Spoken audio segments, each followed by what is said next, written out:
ఎగ్జాంపుల్గా ఉందంట. దేవుని యొక్క వాక్యము చల్లి దేవునికి అప్పగిస్తే ఆయన పరలోక రాజ్యమును విస్తరింపచేస్తాడు. అనగా ఆత్మలు సిద్ధమైపోతాయి, ఆత్మలు బలం పొందుతాయి, ఆత్మలు ఎక్కడో ఎదుగుతాయి, కాపాడబడతాయి, భద్రపరచబడతాయి. ఎవరినో దేవుడు లేపుకుంటాడు. అక్కడ శ్యామ్ ఎక్కడో ఉన్నాడు, అక్కడ దేవుడు పోషించుకుంటున్నాడు దేవుని వాక్యం చేత. మోసెస్ ఎక్కడో ఉన్నాడు, గొప్ప సాక్షిగా ఎక్కడో వాడుకుంటున్నాడు. నా పిల్లలు ఎక్కడో ఉన్నారు, భద్రపరుస్తున్నాడు ప్రభు. మనము వాక్యము చల్లి వారిని ఎదిగింపచేసి ప్రభుకు అప్పగించడమే. తగిన సమయమందు ఆయన వాడుకుంటాడు. హల్లెలూయా, దేవునికి మహిమ కలుగును గాక.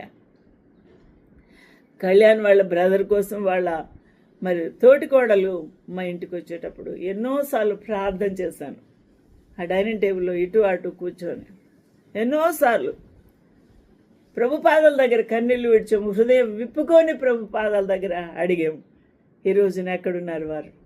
ఈ రోజున వారిని ఏ విధంగా దేవుడు ఆశీర్వదించాడు. హల్లెలూయా. మన యొక్క ప్రార్థన ఆయన సన్నిధికి ధూపుల్లాగా వెళ్తుంది. దేవుని సన్నిధికి మనం మొర్రపెట్టుకోవడమే. హల్లెలూయా, దేవునికి మహిమ కలుగును గాక.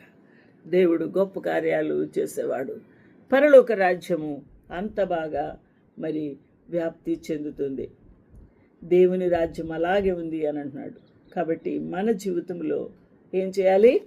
బాధ్యత నెరవేర్చుకోవడంలో ఇవన్నీ కూడా ఉపయోగించుకోవాలి.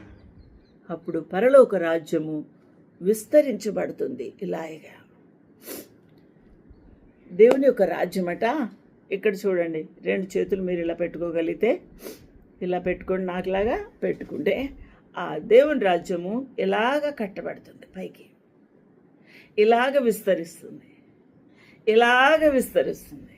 ప్రపంచమంతా ప్రపంచమంతా ప్రపంచమంతా దేవుని రాజ్యం ఇలాగ కట్టబడుతుంది. పునాదులు ఎవరేశారు? అపోస్తులు వేశారు పునాదులు. ఆ పునాదుల మీద ఈ యొక్క పరలోక రాజ్యము కట్టబడుతూ ఉంది, విస్తరిస్తా ఉన్నాడు దేవుడు. హల్లెలూయా, దేవునికి మహిమ కలుగును గాక.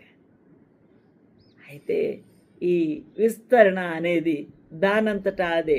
ప్రభు మాటతోనే ఈ ఆకాశ నక్షత్రాల్ని వేలాడదీశాడు. అలాగే పరలోక రాజ్యాన్ని చేయడు ఆయన. ఇది మనుషుల యొక్క హృదయాలతో, మనుషుల ఆత్మలతో హృదయాలు తెరుచుకొని ఇష్టపడి ఆ యొక్క పరలోక రాజ్యంలోకి రావాలి. తమంతట తామే అడుగులు వేసుకుంటూ రావాలి. అప్పుడు ఆ యొక్క పరలోక రాజ్యము